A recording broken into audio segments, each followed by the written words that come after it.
ዛሬ ወደ ኳታር ለመሄድ ምን እንደሚያስፈልግ በዝርዝር እንመለከታለን። ብዙዎቻችሁ ስለ ኳታር ስራ ወይንም ኑሮ ጠይቃችሁኛል። ስለዚህ ሁሉንም ጥያቄዎችን ለመመለስ ሞክራለሁ። ይሄ ቪዲዮ ኳታርን ለመጎብኘት ለመስራት ወይንም ለመኖር እያሰቡ ላላችሁ ሁሉ ጠቃሚ መረጃዎችን ታገኙበታላችሁ። እስከ መጨረሻው ድረስ አብራችሁ ቆዩ። እንዲሁም እኔን ለማታውቁኝ ዳግም እባላለሁ። ከቪዛ ጋር ከስኮላርሺፕ ጋር በውጭ ሀገር ስላሉ ስራዎች ነው ቪዲዮ የምሰራው። የምለቀው አዳዲስ ቪዲዮ እንዲደርሳችሁ ቻናሉን ሰብስክራይብ በማድረግ ቤተሰብ ይሁኑ። እንዲሁም የእናንተ አንድ ሰብስክራይብ ለኔ ስለሚጠቅመኝ እናንተን የሚጎዳችሁ ነገር ስለሌለ ማለት ነው። እሺ ወደ ቪዲዮ እንግባ።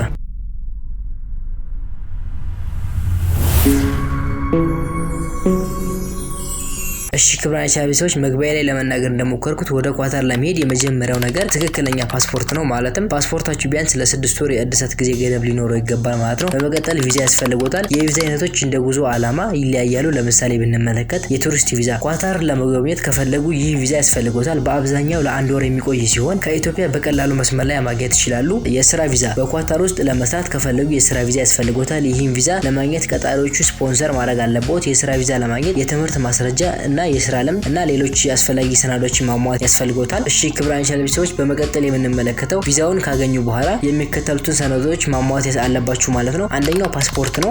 ፓስፖርታችሁ እንደ መታወቂያ ያገለግላችኋል። ሁለተኛው ደግሞ ቪዛ ነው። ወደ ኳታር ለመግባት ቅድም እንደተነጋገርነው ቪዛ አስፈላጊ ነው። ሶስተኛው የበረራ ትኬት ነው። የበረራ ትኬት ወደ ኳታር የሚሄዱበት እና የሚመለሱበት ትኬት ማለት ነው። አራተኛው የክትባት ማስረጃ ነው። በተለይም በአሁን ጊዜ በኮቪድ-19 ክትባት መውሰድ ያስፈልጋል። ወደ ኳታር ከመሄደው በፊት የተወሰነ ገንዘብ መቀየር ይመከራል። የኳታር ገንዘብ ሪያል ነው። ወደ ሪያል ገንዘቡ መቀየር ይጠበቅበታል። በአውሮፕላን ማረፊያ ወይንም በባንኮች መቀየር ይችላሉ። እንዲሁም የክሬዲት ካርዶች መጠቀም ይችላሉ። ነገር ግን አንዳንድ ቦታዎች ላይ በጥሬ ገንዘብ ብቻ ሊስተናገዱ ስለሚችሉ አስቀድሞ ገንዘቡን ወደ ሪያል መቀየር አለባችሁ ማለት ነው። ኳታር የሙስሊም ሀገር ናት። ስለዚህ የአካባቢውን ባህልና ወጎች ማክበር አስፈላጊ ነው። ለምሳሌ ልብስ ስትለብሱ ጨዋነት በጠበቀ መልኩ መስጊዶችን በሚጎበኙበት ሰዓት ተገቢውን አለባበስ መልበስ አስፈላጊ ነው። የኳታር ኦፊሻላዊ ቋንቋ አረበኛ ነው። ነገር ግን እንግሊዝኛ በስፋት ጥቅም ላይ ይውላል። ኳታር ውስጥ ብዙ አይነት ማረፊያ ሆቴሎች አሉ። ሆቴሎች፣ አፓርታማዎች እና ቪላዎች እንደ በጀቶ መምረጥ ይችላሉ። ለመጓጓዝ ታክሲዎች፣ አውቶቡሶች እና የሜትሮ ባቡሮች መጠቀም ይችላሉ። የሜትሮ ባቡር በጣም ፈጣንና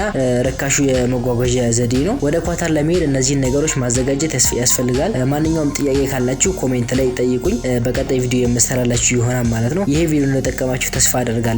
እንዲሁም መግቢያ ላይ ለመናገር እንደሞከርኩት እኔን ለማታውቁኝ ዳግም እባላለሁ። ከቪዛ ጋር ከፓስፖርት ጋር እና በውጭ ሀገር ስላሉ ስራዎች ነው ቪዲዮ የምሰራው። አዳዲስ የሚለቀው ቪዲዮ እንዲደርሳችሁ ቻናሉን ሰብስክራይብ በማድረግ በቀጣይ ቪዲዮ እስከምንገናኝ ባይ።